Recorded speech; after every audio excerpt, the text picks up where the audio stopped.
Fernando Botelho Ângulo nasceu em Medellín no dia 19 de abril de 1932 e é um artista figurativista colombiano chamado boterismo, o que lhe dá uma identidade inconfundível. Sua formação teve início em 1953, quando entrou na Academia de São Marco, em Florença, na Itália. Lá estudou a história da arte e os afrescos, que fizeram do início de sua obra marcado pela influência do Renascimento italiano. Suas obras de maior destaque são as releituras gordinhas de Mona Lisa, de Leonardo da Vinci, e o Casal Arnolfini, de Jan van Eyck, ambas expostas no Museu Botero em Bogotá, na Colômbia. Botero doou 200 pinturas aos parques e praças públicas de Medellín, e parte de sua coleção pessoal foi doada ao Museu Botero de Bogotá.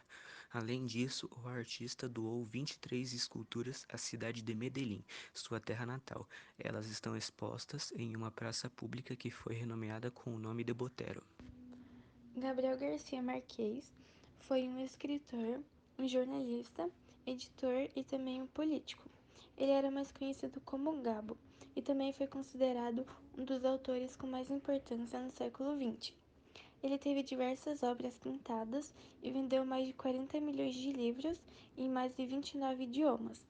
Recebeu diversos prêmios, como o Prêmio Internacional de Literatura e o Nobel de Literatura, por conta de suas novelas. E algumas de suas obras são Viver para Contar e Crônica de uma Morte Anunciada. Então, eu vou falar um pouquinho sobre a culinária da Colômbia. Essa culinária é muito requintada. São pratos coloridos, infinitos tipos de frutas, sopas excelentes para o frio e alimentos que compõem diferentes sabores da mesa de um país alegre e agradável. Eu vou começar citando as arepas. As arepas são um verdadeiro ícone da comida típica colombiana, né? Ao mesmo tempo, são extremamente simples. Ela consiste em um bolinho de formato achatado, preparado à base de farinha de milho, e são vendidas geralmente em todos os lugares, mas especialmente em barraquinhas de rua. Podem ser consumidas puras ou com algum recheio. O próximo é os tamales.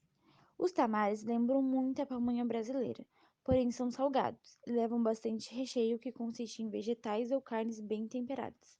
Outra diferença é que são embalados em folhas de bananeira e não na palha de milho. O próximo é as empanadas colombianas.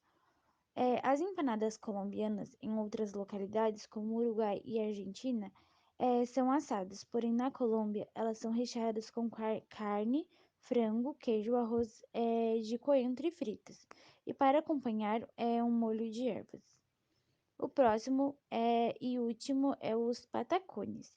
Essa iguaria consiste em uma fatia de banana da terra verde frita. Em algumas regiões, depois de frita, a banana é envolvida em uma pasta de alho e é novamente frita, deixando ainda mais saborosa. Tá, então a gente vai falar um pouco sobre as características desse país. A primeira das características são as esmeraldas de lá. Isso é uma coisa muito legal, porque a Colômbia é responsável por 50% da produção mundial de esmeraldas. Mas essa exploração é por meio de dinamite e mercúrio, o que traz uma das maiores ameaças para o meio ambiente por lá. O carnaval é bem importante, é bem legal na Colômbia, mas o feriado só ocorre no departamento do Atlântico, onde ficam 3 cidades. O Carnaval Barranquilheiro é famoso pelo seu evento da Batalha das Flores, que tem origem na Guerra dos Mil Dias. Uma coisa também bem legal é a cúmbia, que é um ritmo musical colombiano que foi uma junta dos escravos africanos que trouxeram, junto com os colonizadores espanhóis. E isso é uma mescla da Colômbia bem vibe nordeste, sabe? Um dos nomes mais citados do mundo é o nome do Pablo Escobar. Ele foi um dos maiores narcotraficantes da história e por isso que ele está na lista de curiosidades da Colômbia. Em 1990, ele entrou para a lista dos homens mais ricos do globo. Ele era traficante e ajudava o pessoal, e ele era visto como um Robin Hood dos colombianos. A Amazônia ocupa mais de 50% do território colombiano, mas só 3% da população vive por lá. Isso porque tem florestas, relevos e montanhas que dá difícil acessibilidade para eles. E também guerrilheiros e grupos paramilitares contribuem para deixar essa população longe disso. Uma das características legais da Colômbia é porque é um dos países com maior produção cafeeira. Dos 32 departamentos de lá, 20 são produtores de café. Este produto faz parte até de um tour guiado a uma fazenda de café em Bogotá. Um pouco sobre a bandeira da Colômbia, ela tem a cor amarela, azul e vermelho.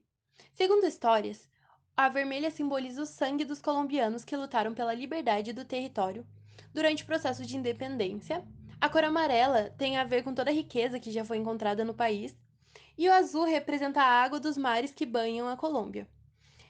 As três cores da bandeira já são muito conhecidas por outros países, mas ela é bem usada aqui quanto no Equador e na Venezuela, que também usam os mesmos tons, só que com os detalhes diferentes. Colômbia é um dos países com a maior biodiversidade do mundo. Ocupa o segundo lugar nessa categoria, ficando atrás apenas do Brasil. A paisagem da Colômbia é composta por uma variedade de ecorregiões que sustentam a vegetação diversa. A nação é o lar de uma grande variedade de plantas. Aproximadamente 10% das espécies de plantas do mundo são encontradas na Colômbia. A nação também tem o maior número de espécies nativas. Podemos citar como exemplo a orquídea flor de maio, que é uma planta tropical pertencente às famílias das orquídeas. A planta é nativa da Colômbia e ela cresce a um comprimento médio de 30 pés. Tem folhas de couro e flores perfumadas. Ela pode ser encontrada em altitudes de 1.500 a 2.000 metros acima do nível do mar. Ela foi selecionada como uma flor nacional na Colômbia em novembro de 1936, devido ao rápido desenvolvimento na Colômbia. Alguns dos habitats foram destruídos, e como resultado, ela é uma espécie classificada em extinção. Outro exemplo é a palma de cera, que é uma palmeira nativa das regiões montanhosas dos Andes, na Colômbia. Ela tem um tronco cilíndrico liso coberto de cera. Ela é encontrada em altitudes de 2.000 a 3.000 metros acima do nível do mar. Ela foi declarada como uma árvore nacional da Colômbia em 1985. A palma de cera tem muitos usos pelos humanos. Seus frutos são utilizados como alimento para gado e porcos. Suas folhas são comumente usadas durante festas religiosas e ela é cortada por sua cera. A existência da usina desta árvore está sob ameaça. Nos últimos anos, devido à exploração excessiva dessa árvore, o governo colombiano acabou implementando leis para proteger essa usina. O Nicelino, ele é nativo da região montanhosa, pode chegar a 2.500 metros a 3.000 metros. Ele é bastante utilizado pela sua madeira e também pela hidratação de couros que deixa mais brilhantes nas fábricas. A marmalade é nativa nas florestas da Colômbia, Peru e Equador.